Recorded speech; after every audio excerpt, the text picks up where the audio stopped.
샬롬. 자, 앞뒤 한 번 더 인사하세요. 메리 크리스마스. 메리 크리스마스. 우리는 해마다 크리스마스가 되면 마음에 설레기도 하고 그랬던 적이 있습니다. 예전에는 많이 설렜죠. 왜냐하면 크리스마스 때는 특별하게 뭔가가 오고 갔거든요. 그것을 프레젠트, 선물이라 하는데, 제가 어릴 때 저희 모친의 친구분이 한 번씩 1년에 한 번씩 계회를 하더라고요. 이렇게 바람이 안 좋아도 이해하세요. 이렇게 계회를 하는데 뭐 하느냐 뭐 이렇게 한 번씩 동기들끼리 만나는. 근데 우리는 저희 어머니는 이제 충청도 출신인데 충성 출신들 이제 모임이죠. 동네 친구들 모임이니까. 그분도 이제 어머니 중 한 명이 서울 사셨어요. 서울.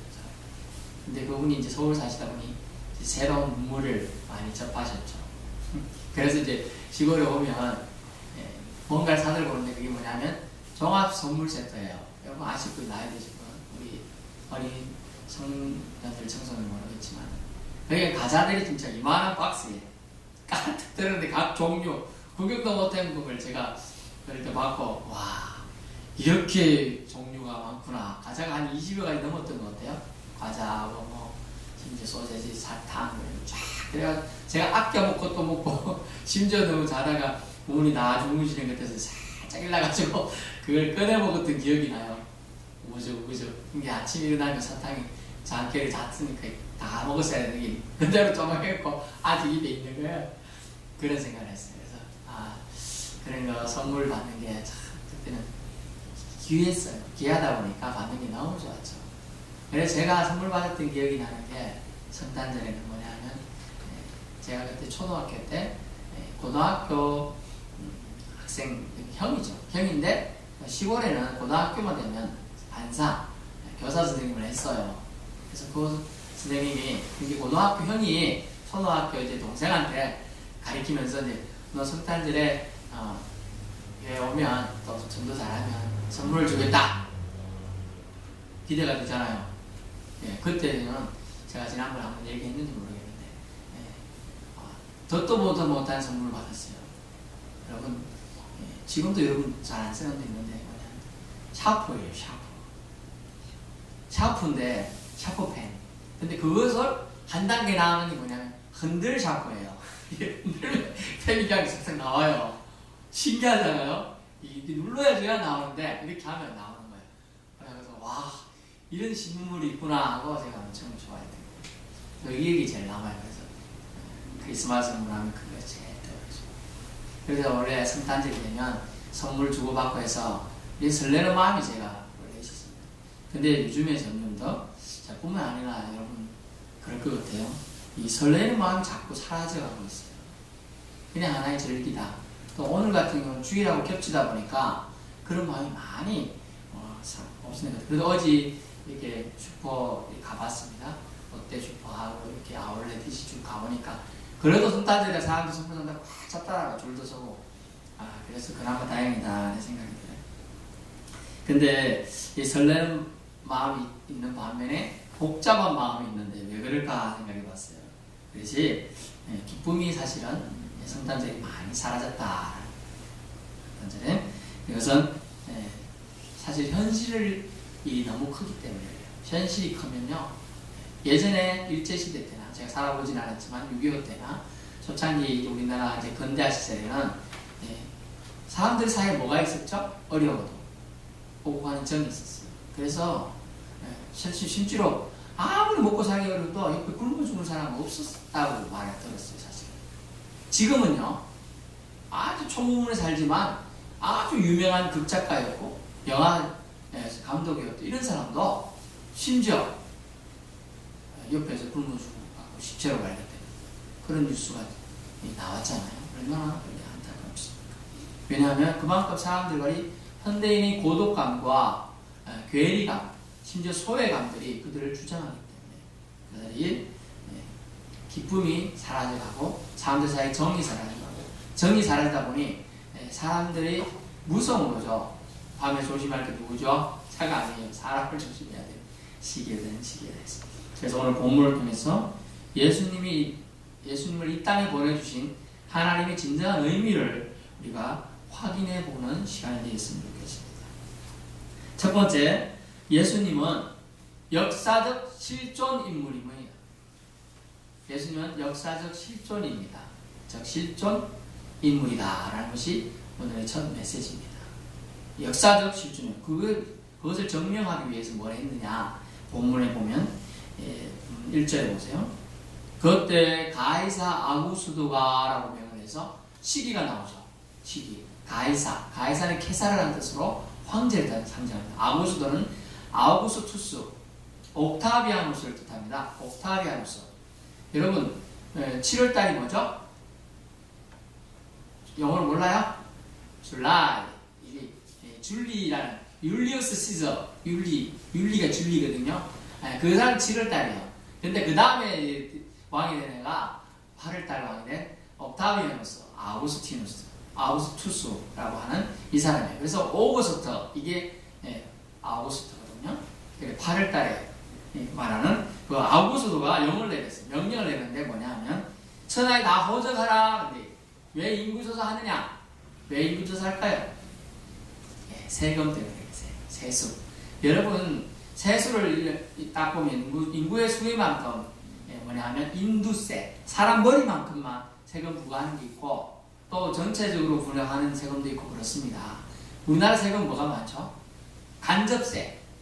우리가 과자를 사든 말든 다 들어가 있고 또 이게 석유 간접적으로 세금 쫙 다 들어가는 거예요. 그리고 담배 우리는 피진 않지만 다들 일괄적으로 들어가 있고 심지어 교육세 모든 세금이 다 들어가 있는 거예요.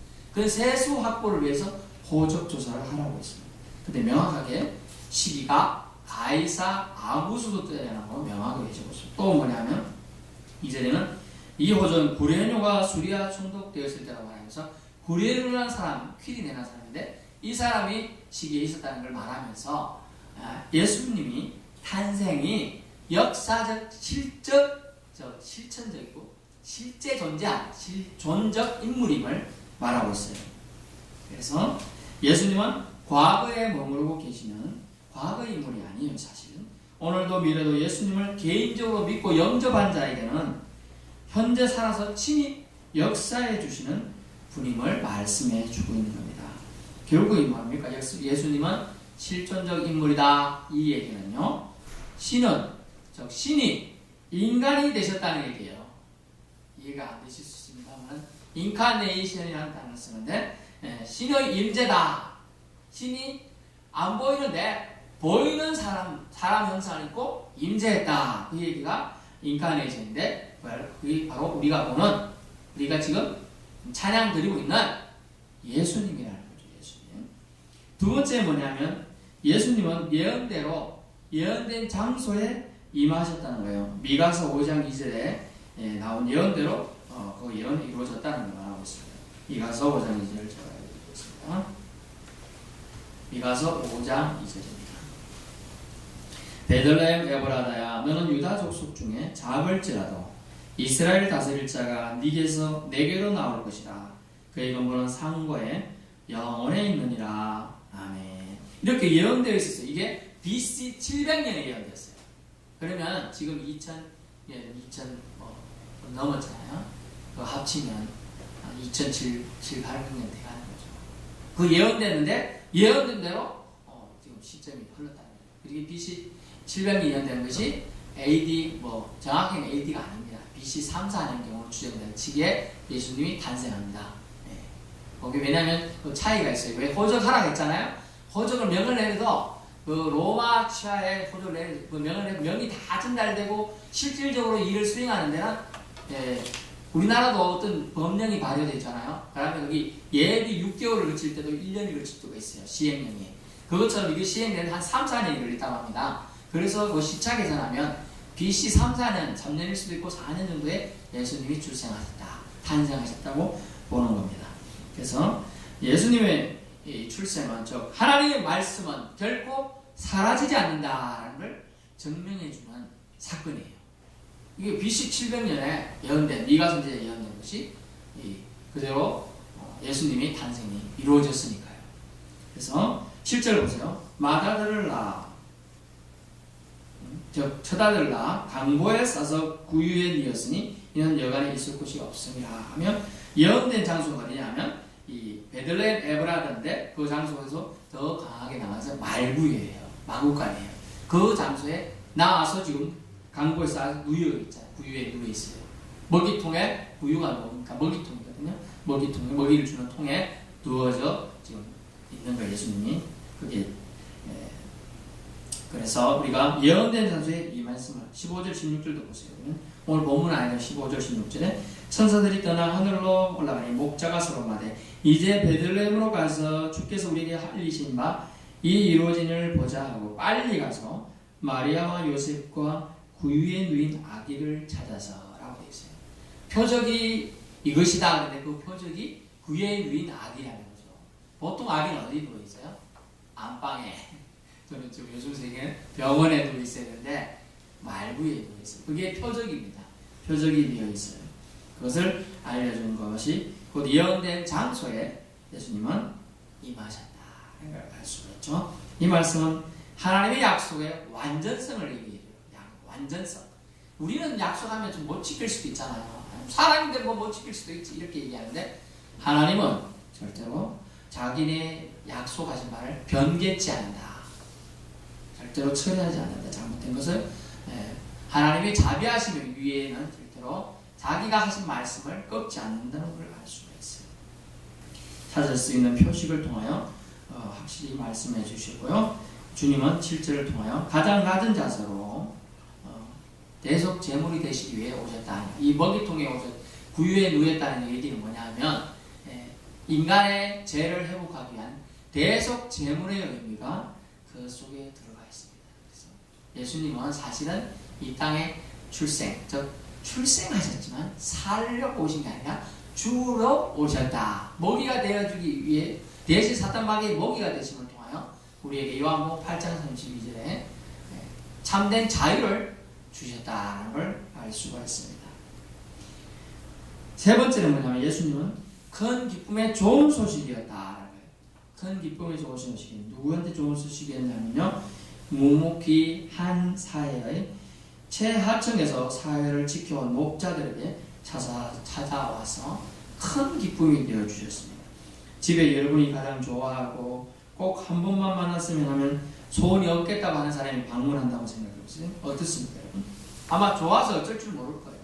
그리고 예전에 어떤 분을 보니까 연예인이라든지 뭐 대통령이라든지 각 나라의 유명한 대통령, 여왕 이런 데 꼭 산에 가서 사진을 하더라고요. 그래도 어떤 분은 뭐 자기가 존경하는 대통령하고 악수를 했어요. 악수를 했어요. 그러고 나서는 어떻게 했냐? 내가 그 사람을 존경하는 악수를 했기 때문에 손을 씻지 않으리라. 손을 안 쓰는데 손을 장갑 껴가지고 그런 게 뭐 그냥 남아있나요? 그 정도로 그 사람을 좋아하고 존경했다. 그런 얘기를 하는 겁니다. 그 기쁨의 좋은 소식, 그 기쁨의 좋은 소식을 들은 이 목자들이 기쁨의 소식 가만히 있을까요? 여러분 생각해보세요. 여러분이 지난주에 진짜 자기가 존경하는 뭐 사람을 만났다. 또는 자기가 좋아하는 연예인을 만났다. 제가 만약 누구를 만났다. 송중기를 만났다. 김태희를 만났다. 뭐 이런 누구 만났다. 그럼 말할까 안 할까요? 내가 지난주에 누구를 만났다니까? 지난번에 우리 교회 오신 전사님은 유명한 연예인이라고 사진을 찍어가지고 맞았다는 증거를 보여주더라고요. 그러니까 진짜 사진이 있는 거예요. 누구냐 하면 뭐 유명하니까 말해야 되겠죠. 체조 선수 있잖아요. 유명한 그 선수하고 찍은 사진을 실제로 사진 찍어보니까 진짜 더 이쁜 거예요. 이야, 그 사실이구나. 거짓말 아니구나. 그런 거죠. 그런데 그러니까 난 간직하고 싶은 거예요. 그러면 간직한다는 의미가 뭐죠? 내가 누구 만났어. 내가 만나서 이렇게 좋아. 이런 거예요? 이 소식을 전하는 거라고 해요. 전하는 거. 성탄절의 의미가 뭐냐면 이미 믿은 자, 이미 예수 믿은 자의 그 기쁨을 어떻게 한다? 전하는 의미가 가장 강해요. 전하는 의미. 예? 주위 이웃에 믿지 않는 사람에게 예수님이 우리를 위해 이 땅에 오셨어. 이 의미를 전달하는 것이 성탄절의 가장 중요한 의미라는 거죠. 이 목자들은 그 일을 하는데 제일 먼저 누가 깨뜨렸느냐? 예수님의 부모들은 알고 있잖아요, 사실.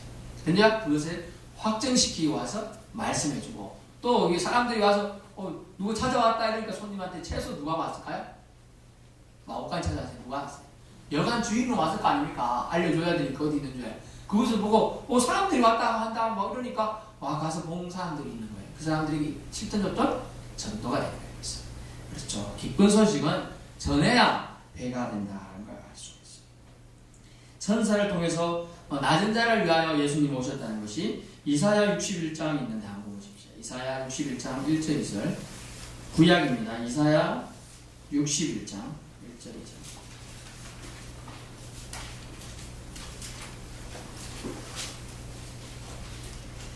1042쪽입니다. 1042쪽 이사야 61장 1절 2절 주 여호와의 영이 내게 내리셨으니 이는 여호와께서 내게 기름을 부으사 가난한 자에게 아름다운 소식을 전하게 하려 하시니라.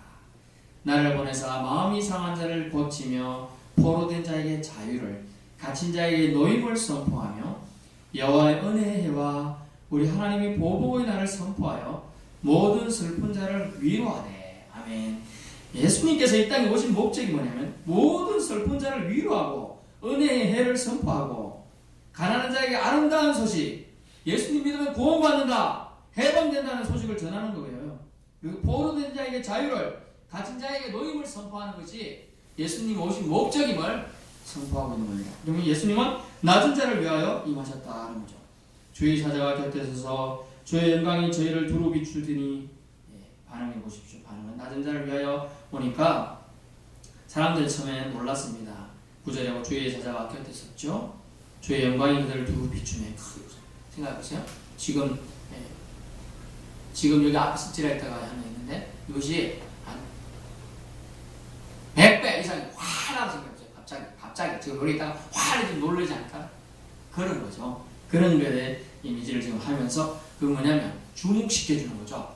예수님의 탄생 그 지점을 주목시켜주는 거예요. 그러면서 두루 비추면 크게 무서워요. 어디 누구에게 나타났어요? 목자들에게 나타났어요. 그들에게 이렇게 나타난 목적이 뭐냐면 온 백성에게 미칠 큰 기쁨의 소식을 전해주기 위해서라는 거죠. 큰 기쁨의 소식을 전해주기 위해서라는 거예요. 그럼 왜 목자들에게 왜 하필 나타났을까? 목자들에게 왜 그들에게 처음 소식을 전해주었을까? 그는요, 그들은 가난한 마음을 소유하고 있었다고 합니다. 가난한 마음. 마음이 가난한 자가 누굴 뭐 본다고요? 천국이 저희 것이에요. 마음이 가난한 자. 마음이 가난하다는 말은 심령이 가난하다는 뜻이잖아요.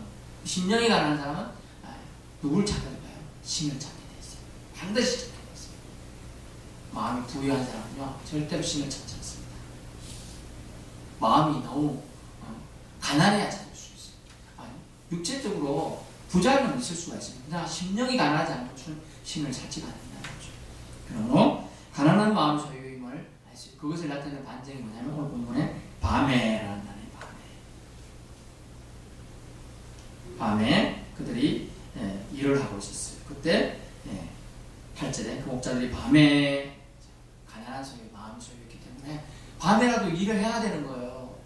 그래서 제가 여기서 신학길 지나가면 밤에 막 불밝게 일하는 분들 보잖아요. 저렇게까지 열심히 일하신다. 그래도 얼마나 살기 힘든가. 그걸 저희가 다 알고 있잖아요. 지금 울산이나 거제 이런 데 지금 조선 사람이 붕괴돼가지고 너무나 사람들이 막 거리 자체가 황량하다고 합니다. 그렇게 힘들게 지금 사는데 가난한 마음의 소유, 밤을 통해서 알려주는 거예요. 밤에 그들이 일하고 있다. 쉬어야 되잖아요. 원래 밤은 쉬는 거거든요. 그 밤에도 일할 처지라는 걸 얼마나 그 밤에 일하면서 뭘 생각했을까요? 하나님, 저는 왜 이렇게 힘들게 삽니까? 하나님, 저는 왜 이렇게 천한 직업으로 태어나서 힘들게 일을 하고 있습니까? 생각하지 않았을까요? 제가 말씀드렸지만 히브리 지역은 유대 지역은 어떻다고요? 중건동 지역은 중동 그 건동 지역은 밤엔 추워요. 아무리 여름이라도 밤엔 춥습니다. 근데 지금 목자들이 예수님 탄생 시점은 어땠다고요? 겨울 가능성이 제일 높아요. 그런데 밤에 있다고 생각해 보세요. 제가 예전에 신대원 다닐 때 몽골에서 온 분랑 같이 지냈거든요. 몽골. 체질적으로 튼튼하시더라고요. 근데 그들은 겨울 뭐 영하 20몇 도는 그 껌이다. 저희는 추워가지고 이렇게 다 이만큼 덮고 자는데 다 먹고 사실 속옷만 딱 입고 자는데 자다 보면 너무 추워. 왜 그러는 거야? 자기 덥다고 이제 창문을 다 열고 기숙사다 있다 보니까 그래 너무 애먹었던 기억이 나요. 그러면서 이게 뭐 춥다 그러지? 왜냐면 그 사람들은 몽골 지역이 워낙 밤에 다 추우니까 사막 지역이고 하니까 그게 너무나 당연한 거지만 우리한테는 어려운 거다라고 할 수 있어요. 그들은 가난한 마음을 소유하겠어. 두 번째는 그들 자신이 실제로 가난했죠. 그리고 겸손했으며 소외된 자들이었어요. 주님은 이런 자들을 위해서 오셨다는 것이죠. 그리고 그들은 부지런했습니다. 왜냐하면 밤에 밖에서 양떼를 어디서? 밤에 양떼 가다 놓고 어디 방에 집이 들어가 있는 게 아니고요. 텐트 안에 있는 게 아니고 밖에서 지켰다니까요. 밖에서.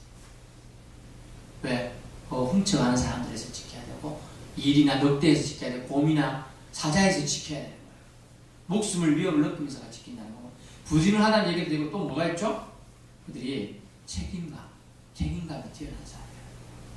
그래서 사명을 수행하기에 이 목자들은 아주 적격이었다는 걸 알 수 있어요. 양을 지키면서 밤하늘만 바라보면서 그들은 무슨 생각을 했을까요? 하나님에 대한 경외심을 키웠던 것입니다. 그래서 그들을 주님께 제일 먼저 그들에게 찾아와 기쁨의 소식을 전해주었다는 것이죠. 기쁨의 소식을 간직하고 있는 게 아니고 그것을 또한 전달하는 사명을 감당할 수 있다고 천사들을 통하여 알려주게 되는 겁니다. 11절 그 기쁨의 내용은 뭡니까? 다윗의 동네에 너희를 위한 구주가 태어나셨다. 아멘. 구주가 태어나셨다. 구주. 소테르는 다른데요. 구원자. 예수님은 자신의 백성들에게 구원을 가져다 주는 하나님의 구원자임을 말씀해요. 이 소식이 기쁨의 좋은 소식이에요. 구원자가 나타났다. 너희를 구원해 줄 사람이 나타났다. 이것을 알려주는 큰 기쁨이 좋은 소식 또 있습니다. 그리스도 주심이라 11절을 하고 있네. 그리스도다. 그분은 기름부음자다. 너희가 찾고 있고 기다리고 있는 메시아라는 사람이다. 라고 말해주고 있어요. 메시아 헬라 문명인데 그것이 바로 그리스도라는 단어예요. 그리스도 주시니라. 주 그러니까 주인님이시다. 주가 뭐죠? 너희를 다스릴 자가 나타났다는 게 드디어 그 얘기를 하고 있는 겁니다. 이처럼 예수님은 그리스도라 불릴 수 있는 것은 다윗의 동네 베들레헴에서 태어난 다윗의 계보를 이어가는 메시아이기 때문에 그렇다는 것이죠. 호련히 천사와 수많은 천군이 하나님을 찬송했습니다. 뭐라고 찬송했습니까? 14절 지극히 높은 곳에서는 하나님께 영광이요 땅에서는 하나님이 기뻐하신 자들 중에 평화로다. 지극히 높은 곳에서 하나님께 영광. 예수님은 하고 아기를 출생하셨는데 두 가지를 벌써 출생과 동시에 하십니까? 하나님께 영광을 돌렸어요. 왜? 출생 자체가 순종을 뜻해요. 인간의 몸을 입고 출생하는 순종을 뜻하고 그 다음에 또 땅에서는 하나님이 기뻐하신 자들에게 평화를 에이레네라는 단어인데 헬라어로 에이레네. 그게 지금 제가 자주 인사하는 샬롬이에요. 샬롬 히브리어로. 에이레라는 단어는 평화를 선포하는 것. 두 가지를 선포해주고 성취하셨다는 걸 알 수 있어요. 그러므로 우리 여러분 요한복음 8장 32절에 보면 예수 믿으면 죄에서 해방되어 참된 자유와 평안을 누릴 수 있다고 말해주고 있습니다. 요한복음 8장 32절 읽어드리겠습니다. 진리를 알지니 진리가 너희를 자유롭게 하리라. 아멘. 예수님이 바로 진리 자체임을 말씀해 주고 있는 겁니다. 그러므로 우리가 알 수 있는 것은 예수님께서 진리 되셨다. 진리로 이 땅에 오셨음을 알 수가 있습니다. 어떻게 오셨습니까? 강보의 쌀에서 오셨습니다. 어떻게요? 구유에 누우심으로 오셨어요.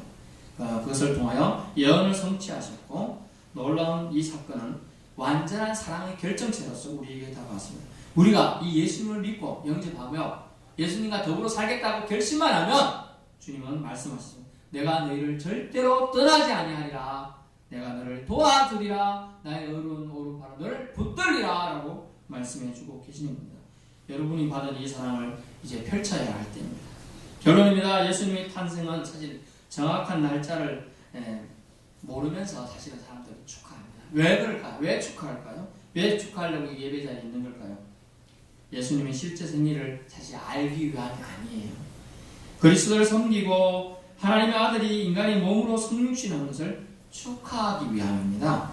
즉 예수님께서는 이 땅에 오셨다는 사실 그 자체가 중요한 것이 바로 성탄절이에요. 다른 것이 중요한 게 아니라 제가 말했지만 제일 처음에 말했지만 선물이 중요한 게 아니고 예수님 자체가 종합 선물 세트임을 여러분은 알려드리는 거예요. 예수님 자체가 과자 선물 세트도 좋은데 예수님 자체가 종합 선물 세트가 여러분의 몫인 거예요. 하나님께는 영광이, 우리에게는 평화가, 또 예수님 믿으면 참된 자유와 평강이 우리에게 주어진다는 거죠. 그러므로 우리는 예수님을 사랑해야 될 줄로 믿습니다. 여러분이 한번 표현에 따라해 보실까요? 예수님 사랑합니다. 예수님 사랑합니다. 이 땅에 임하여 주시니 감사합니다. 이 땅에 임하여 주시니 감사합니다. 그리스도라면 이 성탄절을 인식하고 이 날을 통해 복음을 마땅히 증거해야 될 줄 믿습니다. 기도하겠습니다. 사랑해 주님 감사합니다.